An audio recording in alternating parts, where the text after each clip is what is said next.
Hi everyone, நம்ம இன்றைக்கி பார்க்க போகிறது LG top load washing machine. இது LG top load washing machine inverter type. So inverter டைப்னால் ஐபிஎம் போட்டிருப்பாங்க. ஸோ இது வந்து பவர் செக்ஷன் அடி வாங்கியிருக்கு. கெப்பாசிட்டி இல்லாமல் பல்ஜே இருக்குது. அதுக்கு பற்றின பல்ஜானாவே நம்மளுக்கு சுவிட்சிங் ஐசி பஸ்ட் ஆகிடும்.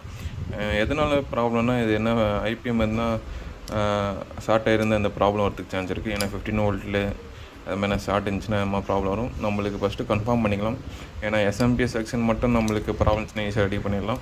பட் ஐபிஎம் ப்ராப்ளம்ஸ்னால் நம்ம ரெடி பண்ண முடியாது. இப்போ பார்த்தீங்கன்னா நான் ஆன் பண்ண போகிறேன். ஆன் பண்ணோடனே ஃபுல் ஷார்ட்டு. அதனால் என்ன ஆகும்னா, நம்ம வீட்டில் இருக்கிற ட்ரிப்பர் பார்த்திங்கன்னா ஆஃப் ஆகிடும். நம்ம ஆன் பண்ணும்போது ட்ரிப்பர் ஆஃப் ஆகிடும்.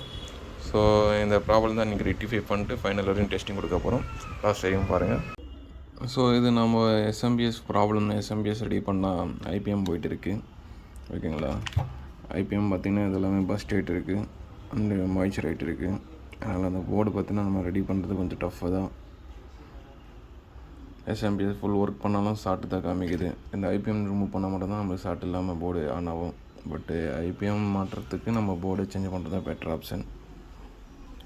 Thank you friends.